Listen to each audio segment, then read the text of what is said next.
We're in the wake of the Steven Crowder victory. The battle is over, but the war is just beginning. We're now seeing the reaction. Numerous digital outlets are talking about whether this is good or bad. They're mostly siding with Carlos Maza, shocked. Now, the BBC does have an article that does present the alternative, that there's a free speech issue here, and that's fine. But following this debacle, we are now seeing sweeping censorship that is going to affect YouTube. YouTube is now announcing that they're going to be getting rid of content that promotes the supremacy of one group over another for the purpose of exclusion or segregation, as well as reducing borderline content and raising up authoritative voices. Quite literally, that means top news channels. So expect YouTube to start promoting CNN, the Wall Street Journal, the Washington Post, New York Times, etc., and Vox of all companies. I have to wonder what the reason for Carlos Maza's campaign was. And a day after we hear that Crowder is going to be allowed to remain, we're hearing that the top news channels will be allowed. In the end, I think what we'll end up seeing is Vox is going to get promoted heavily, and conservative and independent creators will be deranked or just not recommended. And we have some testimony from some creators to discuss this. So the first thing we should do, I don't necessarily want to go over everything pertaining to the Carlos Maza saga, but we will talk a little bit about it. Before we get started, go to timcast.com/donate if you'd like to support my work. There's a monthly donation option, a crypto option, a physical address, but of course, the best thing you can do is like and comment on the video or share the link. That's the best thing. And subscribe if you haven't already.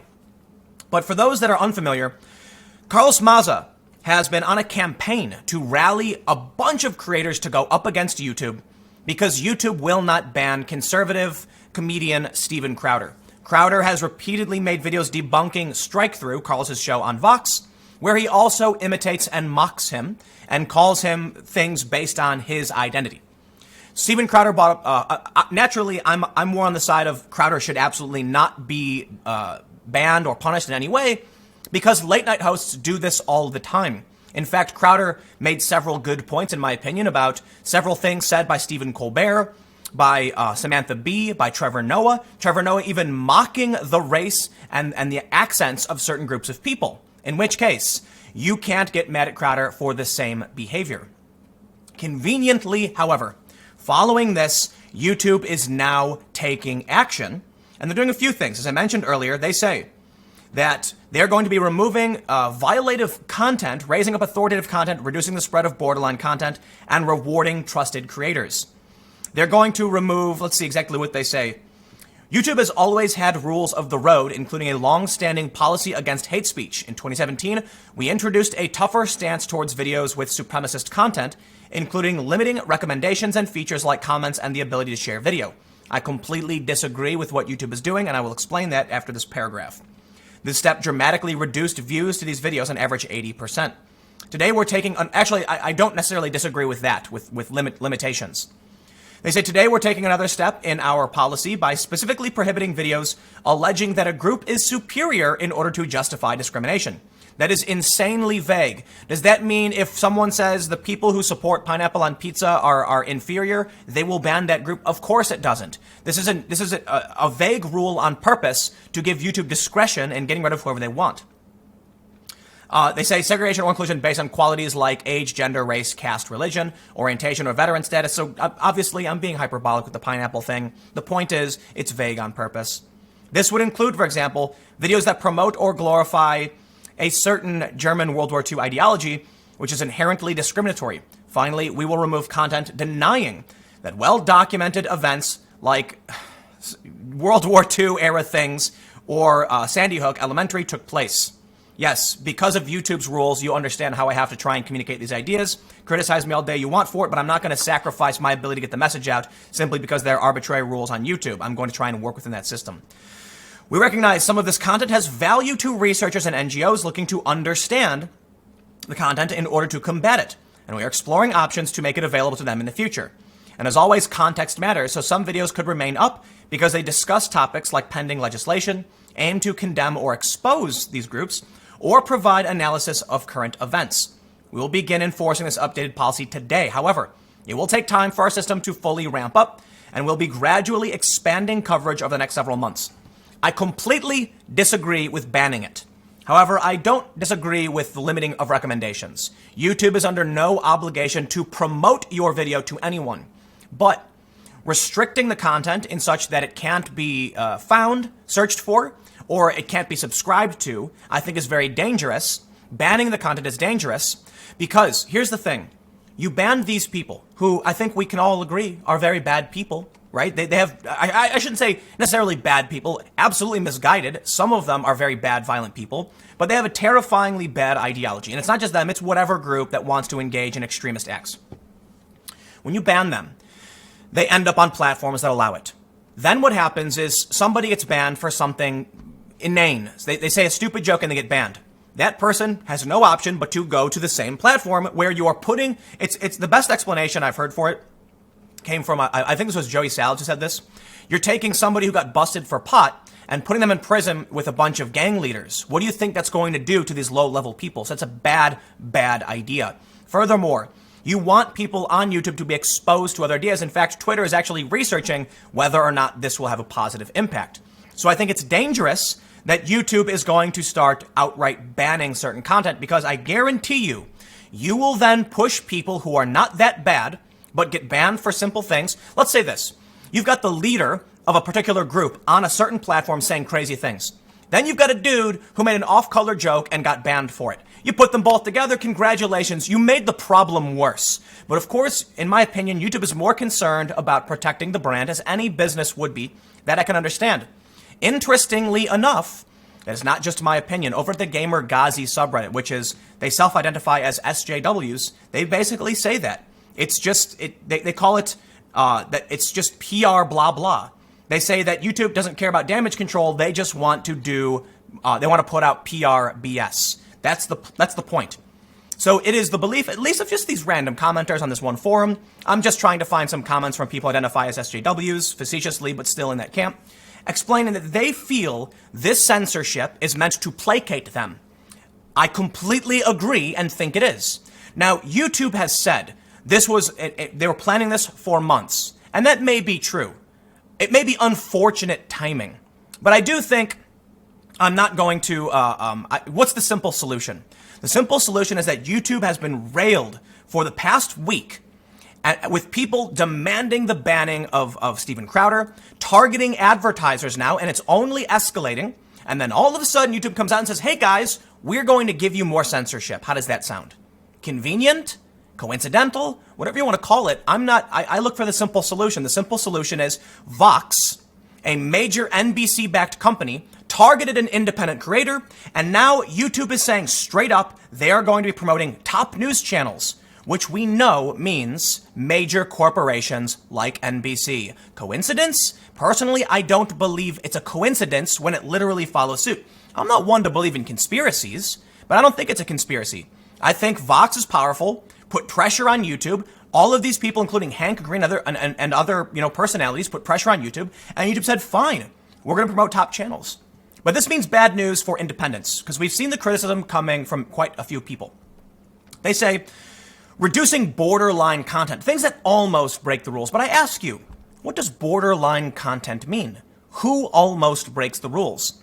I do not believe I have been negatively impacted by any algorithmic changes for the most part, because my channels are doing better and better every single day. So there's an important point to be brought up about whether or not someone is actually being censored or just making bad content. It's a really hard line. It's hard to figure out specifically. But we do have some testimony, at least from Lauren Chen, Roaming Millennial, which I'll get to. They want to reward trusted creators. I don't necessarily know what that means, but I will also add I definitely view myself as a trusted creator. For whatever reason, I have a YouTube partner manager. They've helped me out with creating new channels and monetization, something that even other channels don't have access to. I'm not entirely sure why, but I will say this. I produce a ton of content on YouTube. I am dedicated to expanding and producing more channels. I rarely, if ever, swear. I don't insult people, and I typically stay more towards higher level politics and ideas and less towards individuals. And I definitely avoid anything you consider to be punching down, meaning targeting private individuals that aren't newsworthy. I'm not perfect. I'm not saying I get it right all the time, but I think these may be contributing factors why YouTube actually likes my channel. Lauren Chen, and not Southern, tweeted this. I've spoken to other conservative commentators, and they all confirm the same thing. Since January, YouTube has refused to show our videos in recommends and searches. They want to stop the spread of our ideas. This isn't a conspiracy. YouTube openly admits it's their policy. And she links to this, reducing borderline content, which we just went through. They say, in January, we piloted an update of our systems in the US to limit recommendations of borderline content and harmful misinformation, such as videos promoting a phony miracle cure for a serious illness or claiming the earth is flat. We're looking to bring this updated system to more countries by the end of 2019. Thanks to this change, the number of views this type of content gets for recommendations has dropped by over 50% in the US. They specifically refer to miracle cures and flat earth. So I don't know if they're actually targeting you, Lauren. But we do. She did say YouTube is free to curate content for its views based on ideology, of course. But if that's the case, they can no longer claim to be a platform. They are a publisher and should be held legally accountable as such. I completely disagree. However, we'll get to my statements on YouTube in a second. This person responded saying, my recommendations used to be 100% your videos, Crowder's, Ben Shapiro Destroys, Sargon, etc. Now the only politics that show up is Timcast, who I guess they don't fear as much. Lauren responded by saying, our analytics show that recommends are down to just 16% of what they used to be. I do have some theories on this. So here's what we're going to do first. This is Lauren Chen's YouTube channel, and we can see that her views are down by 0.7. Her subs are down by 84.8. I mean this in no way to be at all, no way disrespectful in any way to Lauren. And this doesn't necessarily reflect on anything having to do with recommendations. I get this. But we can see that in January, when they enacted the policy, Lauren Chen has gone down a little bit. Not too much, but down a little bit. Her subs have gone down and up and down.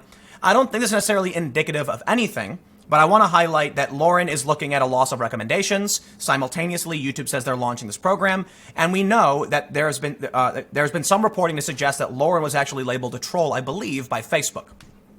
I want to take a look at Dave Rubin, because Dave Rubin has been very concerned about similar issues.